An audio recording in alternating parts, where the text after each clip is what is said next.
I may not run for Congress next year because we're not having a primary.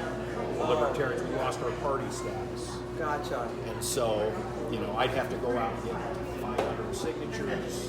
Okay. I can get them all in Pot County, but I've done that twice already, and I don't feel like doing that again. Okay. And then on the state level, they're trying to pass a sore losers bill. Noosa introduced a sore loser bill, and then they're trying to make the Libertarians file our papers in March with the major parties. And we don't even have a presidential candidate at that point. Oh. So we have to do this substitution thing. And yeah, interesting. I'll let you mingle Yeah, it. it's I just want to say hello. Yeah, So thank you so Glad much. you're here. Hi, how are you Listen, doing? doing good. Hi, good. Glad you're here. What a fun place. Have you been here before? I was here before when this used to be the Y. Yeah. You didn't do the trampolines? No, I have not done the trampolines yet. I have.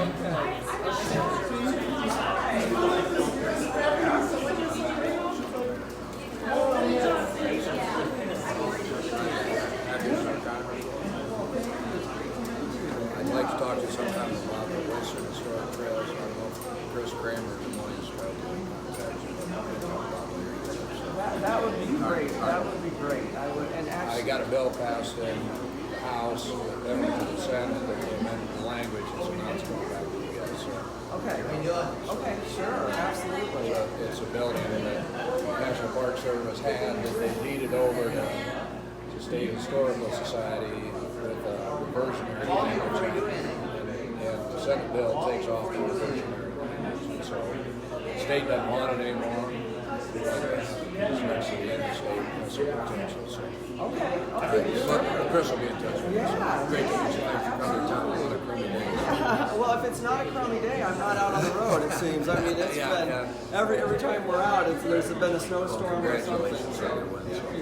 And so I'll kind of do Joe is my chief of staff and Maddie's the deputy. So, thank you. Hi, how are you doing? Hi, nice to meet you. What's your Josh? Josh, very good. Nice to meet you. Cindy Axne. Thank you for being here. I'm doing good, Matt. Yeah. How are you ladies over here? Causing trouble or what? Yes. Figuring out the world. I'm good. Where did you just get off your I smell it. Oh, Is it safe? oh yeah. Roads are fine right now. But we'll, hopefully we won't be too bad. We'll be on the way back. Gorgeous. Well, I'll tell you, I'm really honored to be because every time I'm out, I continue to be so impressed by whether it's taking our healthcare tour and seeing how our communities and our rural areas are really pumping and making sure that they've got access and stepping up. That's what you see in Iowa. Everybody steps up to help their community. So we need a good voice and language to make sure we do it. All right. Say hi to everyone. How are you doing?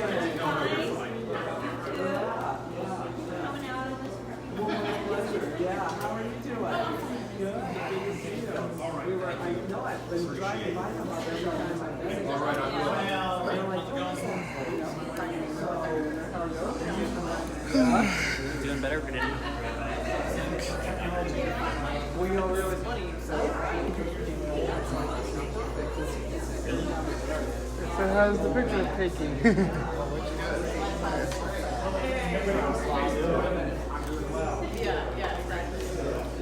Hey.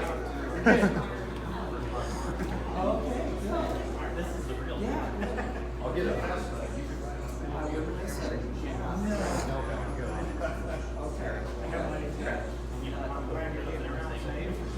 Yeah, so far so good. Yeah. Oh my gosh, I'll tell you, I've never been happy to come home. I love Iowa to begin with, but every week when I'm home, I'm so thrilled. It's very dysfunctional.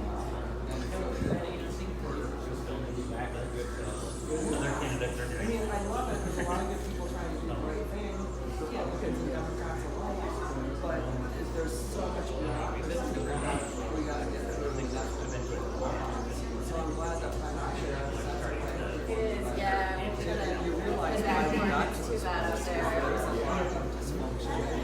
Just the structure. So, Yep, so we started,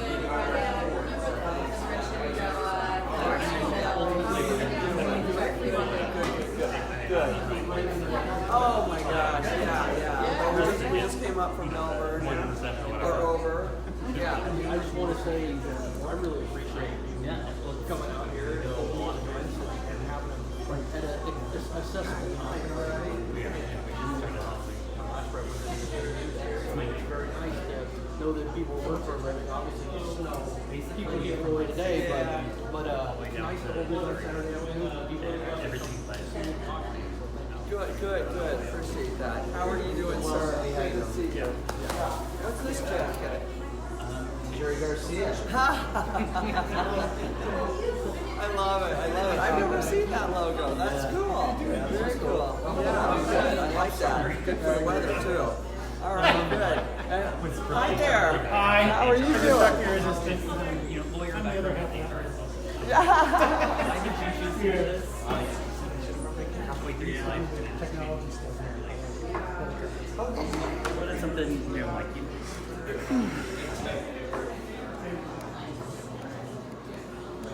Hey, Matt, how's your day? What's that? How's your day? No, it's going all right. Just running about 4 different places. Had a funeral, which wasn't good. Young 21-year-old kid committed suicide. How you doing, man? Still playing at the Y? Still playing. I think I can jump a little longer than that. Hopefully not too long. Anyone trying to put you in a coma? After a game. I didn't realize there was a thing going on here today. Yeah, it's just oh yeah, it's just early, for God's sake. I was. I just I dropped couldn't. him off. Did that team stand this evening? Okay. I don't know that they are. Didn't realize what it was. Right. You can show up. Because that younger kid that comes too, he was on that team. Down and have a conversation if you want. Oh, I love it. Oh, you put some tables together?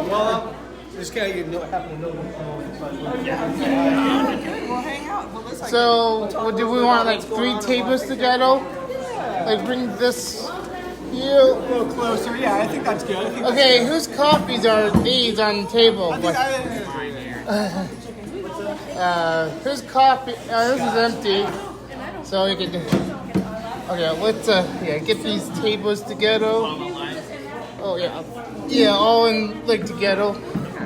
Like then we could get seated. So I grab this chair. Since I wait, Cindy needs heck there. I got it. Okay.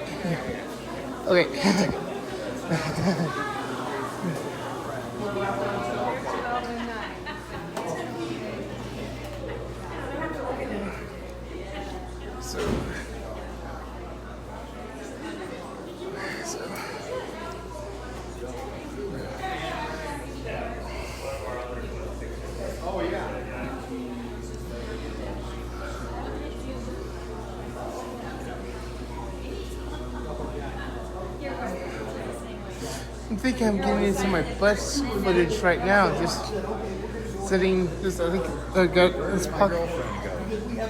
She was there, but yeah. So, I heard Matt Walsh talking about something about more funding for roads and stuff. That with Sydney Axne. Oh. And in other words, She's a nice lady. yeah, I was gonna give this the president of the tall chair over there, but like the her campaign manager's like, how do we deal with this? So you know what? Getting on those tall chairs for us, tall chairs for us won't be a bad idea.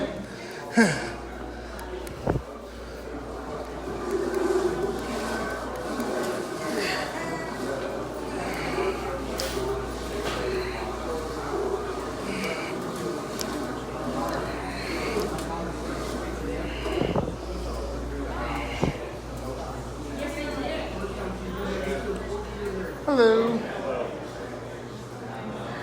Who are you with? I work here. Oh, you work I'm here? one of the managers, yeah. Oh, you just. With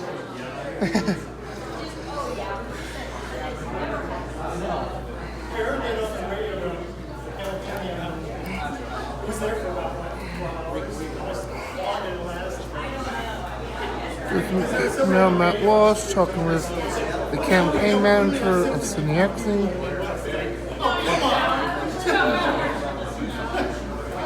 This is Sydney Axne Blue talking to the concerned citizen. And Robert Fairchild reporting live. Sorry, I haven't been making talking about too much.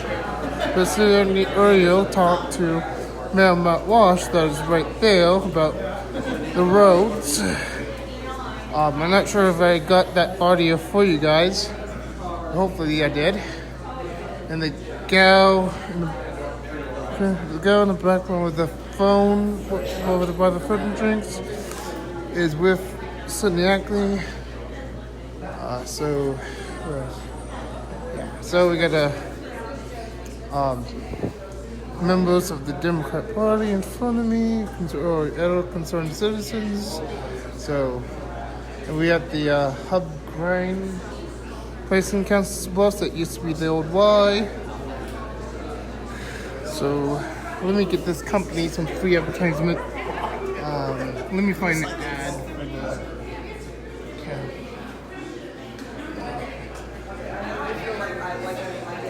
So.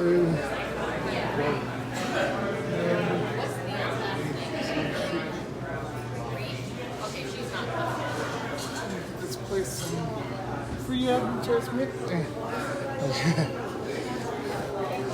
Trying to get this business some free advertisement.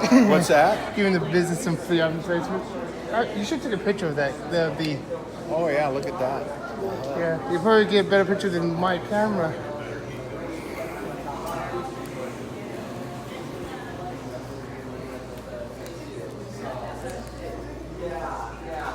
But thank you for coming out. Thank you for all of you know the mayor. Yep. I hope so. So glad that you're here, and I'm doing a little bit of coffee with the constituents, hanging out with the constituents, and trying to answer as many questions as I can for anybody that has them, and of course filling you in a little bit on what's happening out in Washington. And the work that's getting done, and now in particular that we've got government open for the rest of the fiscal year, and we don't have to worry about that anymore.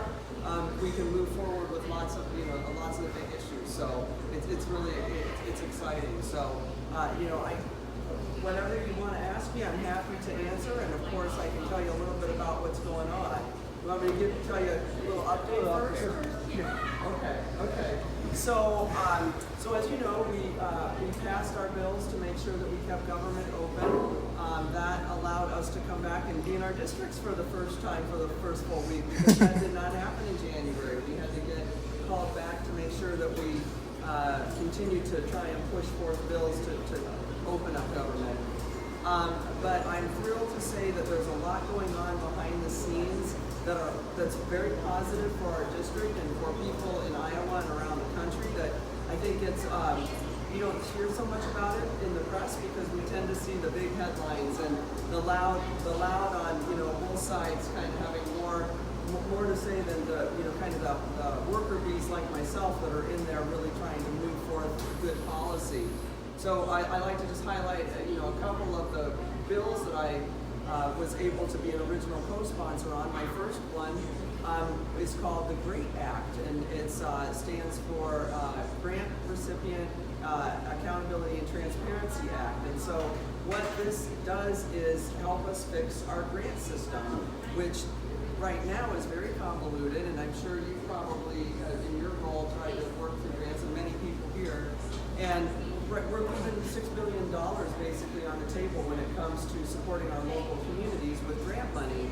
And it's because we've got 26 systems that are very, in some cases, difficult to maneuver, don't talk to each other, and then also have a lot of requirements that are difficult for some of our, those who are looking for those grants to try and get through those hoops. So in particular, some of our smaller communities who don't have any resources to put people on a full-time job to try and get that money into their community. So it fixes that, makes it easier to get the grant money, and then it also holds government accountable by showing us where all of our money is spent. So I actually was approached in the House, probably on day 10, by Republican Virginia Fox out of North Carolina, and she came up and said, I heard you're interested in helping our local communities get more money to help them with development and also put more money back into our rural communities. And I said, well, I'm so glad you're hearing that. That's a really positive sign that somebody I've never met across the aisle said she knows I'm concerned about supporting our local and rural communities. So she came over, she's working on a bill with Democrat Jimmy Gomez, and I became one of the 4 original co-sponsors of that. I'm thrilled to be able to work with her on fixing that problem so that we can put more money back into our local communities and help our rural areas be more successful. So that's one example of the types of bills that I'm working on and that we've passed in the last couple of weeks out of the House. There have been some bills that we have promoted, certainly like House Resolution 1 on the Democratic side, that we want to see move forward and hope that the Senate passes, that would do many things. First of all, bring ethics back to Congress and make sure that government works for the people that it serves. Certainly ensure that every single person in this country has a voice that's heard and a vote that's counted. So it reopens the Committee on Voter Integrity that was disbanded, and it reopens that to make sure that across this country we protect people's right to vote and that we ensure that gerrymandering and voter suppression isn't something that happens in this country. We're a republic. We need to protect our democracy. And I know that on both sides of the aisle, Democrats and Republicans alike, there's good people who want to make sure that we do that because we're the great country that we are because we have a democracy and we've got to protect it. So, that bill would help us with voter integrity. It helps us put ethics back in Congress and make sure that we move forward on the right foot. It also helps us address the issue of money in politics. So that's a key issue that we need to address. As you all know, that's something that I'm very concerned with. It's why I don't take any corporate PAC money, and I won't take corporate PAC money because I'm working for the people in this district and not a corporation's bottom line. And so that bill also addresses the issue of money in politics and creates transparency around it. It does things like saying that you can't serve on corporate boards as a congressional member, which I think is a good idea, and really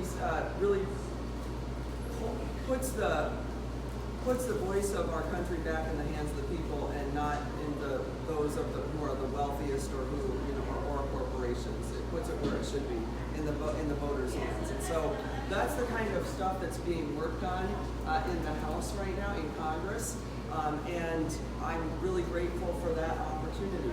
And I'm also trying to do as much as I can with our own caucus, whether that's our Congress people and working with Abby Finkenauer and Dave Loebsack, or whether it's with Senator Ernst and Grassley, and we're trying to work with them. We know that we cannot get things done for this country if we aren't trying to do things in a bipartisan fashion.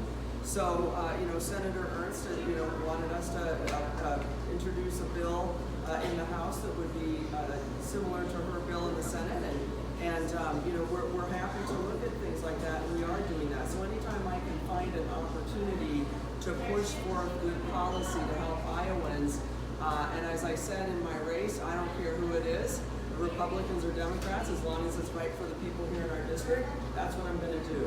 And I can tell you there's people like that in the House right now. A lot of my freshman colleagues I've formed really great relationships with so many of them, both Democrats and Republicans, who really feel that same way, that we're here to get a job done. We might not be the ones you're going to read about in national press. That's not our goal. Our job is to help the people in our districts and truly be representatives. So we might not be the ones that you see on TV and that you see in all the national publication, but we truly are pushing forth agendas to make things happen. Another thing that group and I did was put forth the SEAS Act, which is, there's a lot of acronyms out there, of course, which is the Shutdown to End All Shutdowns Act. And we felt as a group of freshmen who were sent there to address the issues of dysfunction in Washington, that it was important for us to put forth a bill that would address the shutdown of government, because we should never shut down government. That's unacceptable.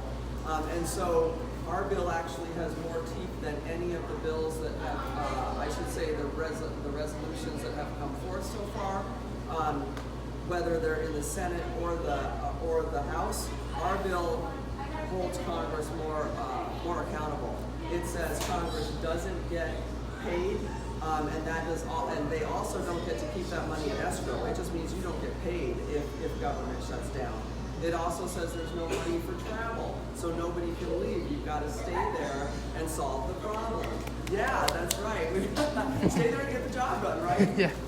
And so nobody gets to travel until we make sure government reopens. It also makes sure that the executive branch is held accountable. So our high-level decision makers that are appointed within the executive branch, they don't get their pay too, because they're also part of the decision making. So what it does is it takes the burden off of the back of hard-working Iowans and puts that burden on the backs of the decision makers, those who are making those decisions in Washington. And so we're hoping that we pass forth a bill out of the House and into the Senate, and they sign off on that will make sure that we never shut down government again. Because what happened with the 35-day shutdown and the impact it had on our economy, on our small businesses, on our farmers, on our federal workers was avoidable, and we can't do this again. So that's the kind of work that's happening behind the scenes that a lot of the press doesn't talk about, because it's not as exciting as the stuff that they can put out there that kind of makes more divisiveness. But there are people like us who are making things happen. So I'm really thrilled with the freshman class that we have, and a lot of the returning members that are trying to work with us to make sure that we can move forward positive agendas to help people. So that's a little bit about what's happening. Finally feeling a little bit more structured. We have our offices fully staffed now in DC. So we have our legislative team together, so we can really make sure that we're looking at all of the issues that we're facing here in Iowa. We have our office in Des Moines fully staffed up. We have our office here, but we're still trying to find a couple of people to staff our office here. We came close to hiring somebody, but unfortunately we don't have very much of a budget, and so we couldn't afford that person. So if you know of some good people that would like to help out, we'll apply. Well, go ahead, please do. And so we're looking for staff here, and then we hired a gentleman to be in our Preston office that we have open on a part-time basis. His name is John. He's a veteran, great guy. Also worked at the Veterans Hospital in Des Moines, and also worked on a lot of veterans constituency issues. And so we're thrilled to have him on the team, and he's doing a great job. And it was great to have him when we toured the Veterans Hospital and talked with folks involved with the Veterans Administration a couple of days ago, because it's always good to have one of their own part of our team who understands the inner workings. So we've got a great team. We're here to serve you. We're here to serve you, Mayor. We're here to serve the Council Bluffs, and we're here to serve all of Potawatomi County. We're here to serve you. All know that whatever you need, give us a call. If we can help out with it, we absolutely will. And even if it's not inside our district, we're helping out with a couple of issues even outside the district that weren't being addressed, because I want to help Iowans who have a need. And so we're really focused on making sure that we deliver good constituency services. So I'm thrilled with our team, got a great group of people, and as now that we have government open, we can also be more forward thinking about our tours. I think, Brian, I saw you do a post on Facebook saying, when are these things going to be publicized a little more in advance and maybe come to Potawatomi? Yes. With the shutdown, we had everything structured, then we had to go back to DC, and that changed the whole plan, and we could not, and that's why everything's been a little, until we got government settled down, we couldn't really, we didn't know if our plans would change. So I didn't want people to come to a location and we couldn't be there, and because you put it out so far in advance. But now we can do that a little bit more, and we're going to see that happen. So, yeah, that's what's happening. Here in Council Bluffs, we have our permanent office in Washington. It's in the Cannon Building. It's more here.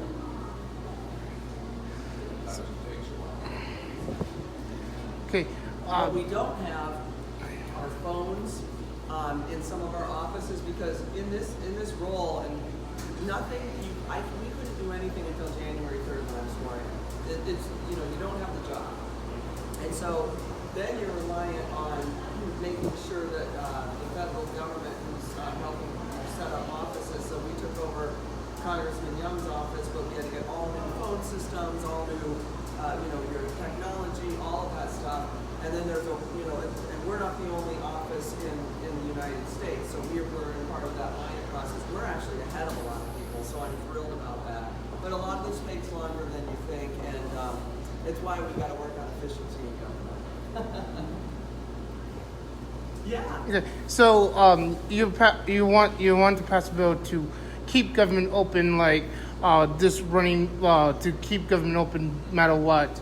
But there's another issue. The U.S. $22 trillion in debt clock can stop the government because of foreign investments losing out and the U.S. dollar falling, and the U.S. debt is such big of an issue, it could just collapse the government, even if Trump wants it or not.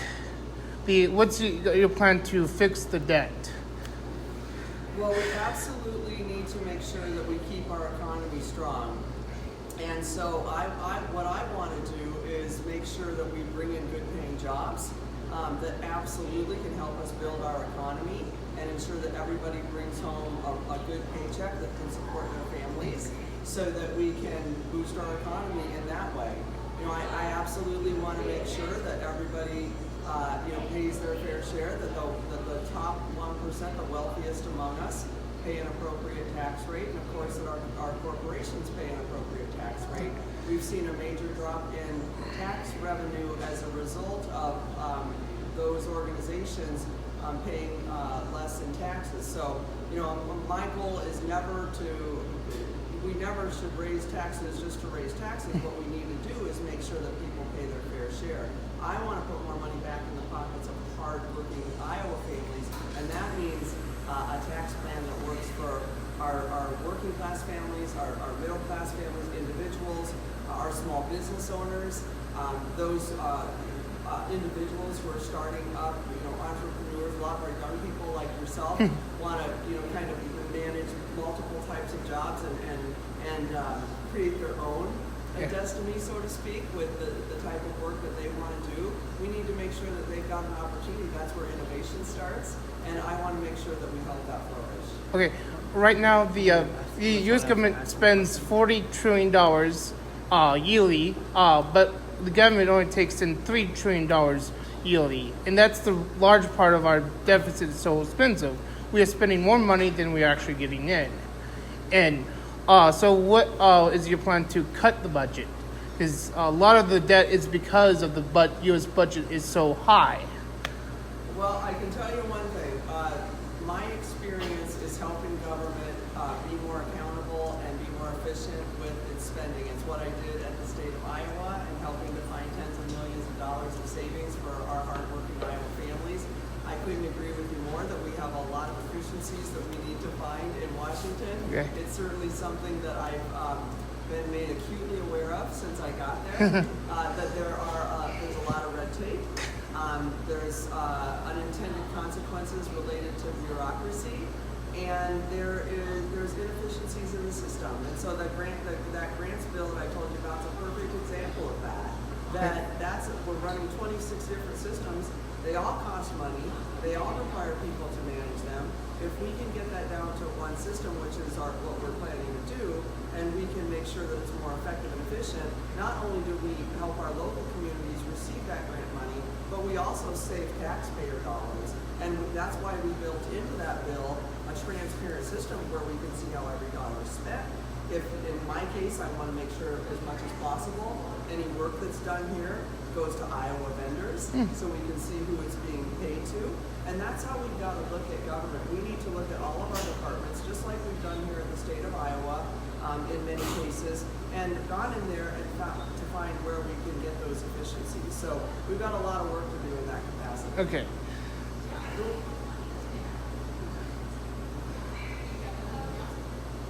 I have no other questions, guys. Yeah, so I think there's a bipartisan way forward to update the authorization of force against terrorism that was back in 9/11. We first went to Afghanistan. So specifically, what's your plus? So it's been 7 years since it's been updated. I know some congressional candidates who are running for president right now are talking about updating it, but is there not a way forward right now between Republicans and Democrats to get it updated so we have a more modern way of dealing with like Syria, Afghanistan, and all those other problem areas like that?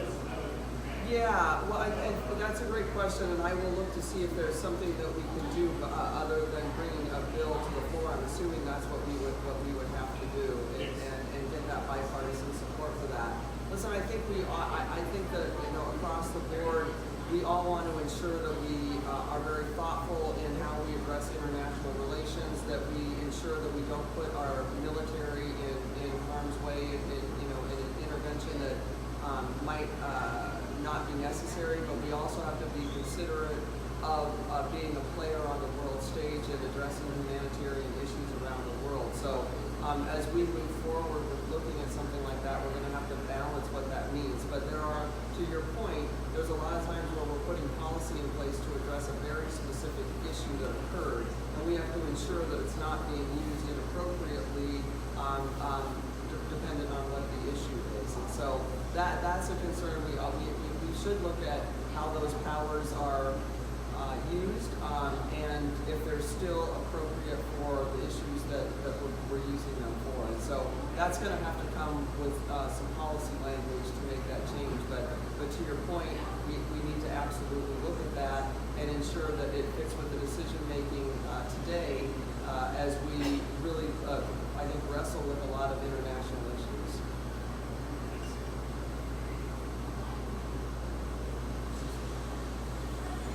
You need more coffee? Quick, good. Yeah, we're almost Jumping retired. on trampolines. You sit up on the trampolines. Is there, are you at all involved in anything to do with Iowa has a serious water problem issue? Rivers and lakes are really polluted. Is that anything that you're involved in? Is there anything we can expect from the federal government? Yeah, The state's not really. yeah. So I am on two committees, the Financial Services Committee, which I'm really excited to be on because we have more insurance companies per capita than any other place in the country. We've got a big financial services sector as well in this district. So I'm on Financial Services Committee. I'm on the Investor Protection Subcommittee as well as Housing and Rural Development. And then I'm also on the Agriculture Committee, and I'm thrilled to be on Agriculture. I actually received a waiver to be on Agriculture because I'm on an exclusive committee. Financial Services is an exclusive committee, and normally you can't be on a secondary committee. They knew how important it was to make sure we had a voice, on that committee, and so I was waived on, and so I'm thrilled. And I am on Commodities, Exchanges, and Energy Subcommittee, as well as Housing and Conservation and Forestry. So I've got opportunity within both of those committees to actually work on issues that our communities are facing, and water in particular when it, with the Agriculture Committee and Conservation and Forestry. And I've talked to farmers, along the Missouri River here in the area who are really concerned about their flooding. We've got issues to face there that they're trying to work through. And we also need to make sure that we've got clean water. And so this is an opportunity, I think, to be able to bring that voice to Washington that understands that we can support our economies, but also clean up our water at the same time.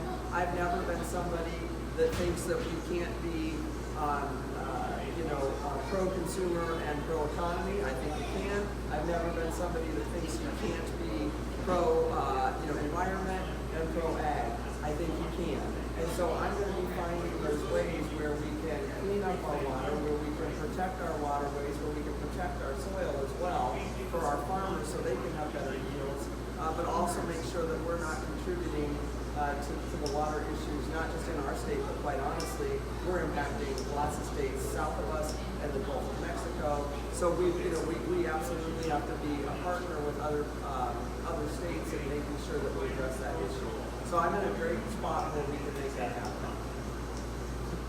Well, time for one more question. You talk about your bill preserving the integrity of elections. So I kind of want to go over that topic. I don't know if I'm listening to fake news, but there seems to be some foreign influence out there. Is your bill I have an idea to fix that. Okay. Okay.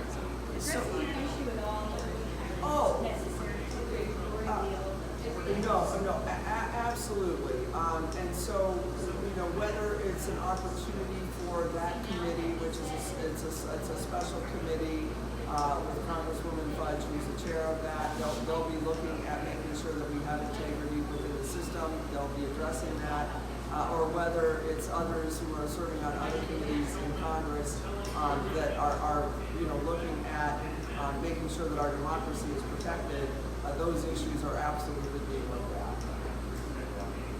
get a quick question on infrastructure. We really are. The infrastructure problem throughout the United States, comes to us as 340 million miles of roads and 300 million for maintenance on those roads. We're not unique, city of Omaha has deep. And really, in some ways, you can't economically develop a certain anymore because workforce housing. By the time we put in the sewers and the water, the streets, it ends up being that the lot price is around $50,000 to $55,000. The typical house price then is $3,250,000. We just need some help with the infrastructure costs. The cost of infrastructure has outgrown the capacity of the taxpayer. Yeah. So the priorities moving forward for the House are definitely infrastructure and healthcare, and particularly lowering the cost of prescription drugs and covering people with pre-existing conditions. Those three are our most important priorities right now to move forward immediately. So we're talking infrastructure. We're talking not just roads and bridges, water and sewer system, pipes that are ripe for failure, 100 years old in some cases, need to be modified to make sure that we can accurately reflect today's usage. Certainly housing, not just affordable housing, but housing, mostly in our rural areas that needs to be addressed. And of course broadband and cellular. Fiber, if we can extend that. So we know that that's a priority. I want to make sure that that we don't strap our local communities to pay for that though. We need an infrastructure bill that we can all benefit from and that creates good paying jobs and that addresses the issues. And I oversaw part of the Reinvestment Recovery Act funds when I was in the state of Iowa. That unfortunately there was a lot of good that came of that, but a lot of it was also a band-aid on some of the issues. And so we need to be beyond just band-aiding things and actually fixing our infrastructure so that we can continue to make sure that our communities are sustainable. And and that's really going to look at a lot of flooding in areas. How are we looking at development in our communities so that we aren't impacted by issues for environmental impacts that are really hurting our communities. And so we've got a lot to do, but it's a priority. And the speaker has said over and over again that infrastructure is the number one priority along with those healthcare issues. We have to wrap up, folks. We got it back. You're gonna have that. Oh, yeah. Thank you. That weather doesn't look so good. Well, thanks for being here, everybody. Enjoyed seeing everyone. And you know, let's get everybody continuing to come out. Thanks. The more people I can talk to, For coming out this way. We're going to keep her coming out. well, We're having it on a you know, get people out to the events that are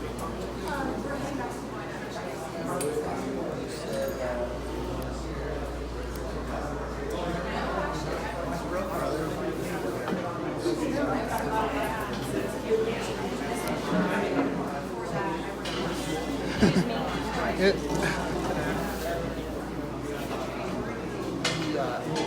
by the end of it, he was a big supporter of mine. So, you know, it's a matter of talking to people, and when they understand you're Iowa just like they are. So ask your friends, Republicans or Independents, to come out. Yeah. As soon as the weather is nicer, yes. I didn't want to ask anybody to That's But right. yes, Yeah. yes. So, this is this is looking a little. So we'll get this in. The wind's We'll be picking able to up. bring everybody up and bathe it. Yeah, but and then if you've got anybody that would be great for constituency services, let us know. That would be good. Yeah. All right. You mean somebody who needs help or somebody who needs to be hired in your office? Well, hired, let us know, but anybody who needs help as well. I mean, please direct them to us. Yeah, I can help you over there, but it's temporary. I'm not going to work. I'm going to take a real job. Let's see. How do I do this? You want me to take it? Yes, please, Maddie. But make sure you I love the blue. We have to get going. Okay. Last time you saw me, I know. so my idea, what I was going to say, the a lot of there's you can get a computer that you know has been hacked by the Russians. You just load that up with a file that says election for 2020, and with a computer virus that will zero out the computer, that computer will catch the servers and the computer on fire. And there's a building that is literally down the block from the Red Whale that the Russian Secret Service is using. Imagine that get caught on fire because all the servers are going to zero, catching on fire. Putin will look very weak, and his enemies will move on him. So the best way is to every time, since we know they're hacking us, it's just to make a computer virus that shuts their systems down. So hack them. Yeah, hack them. That way, it just and then when they accuse us of wanting a war, we say you're the one who attacked us and fell for a booby trap. Yeah, and but it's like and so like cyberspace is the one of the many frontiers, and the private sector has been leading the cyberspace war more than any other governments. So. Big time. Yeah. An important issue. Yep. It's always good seeing you.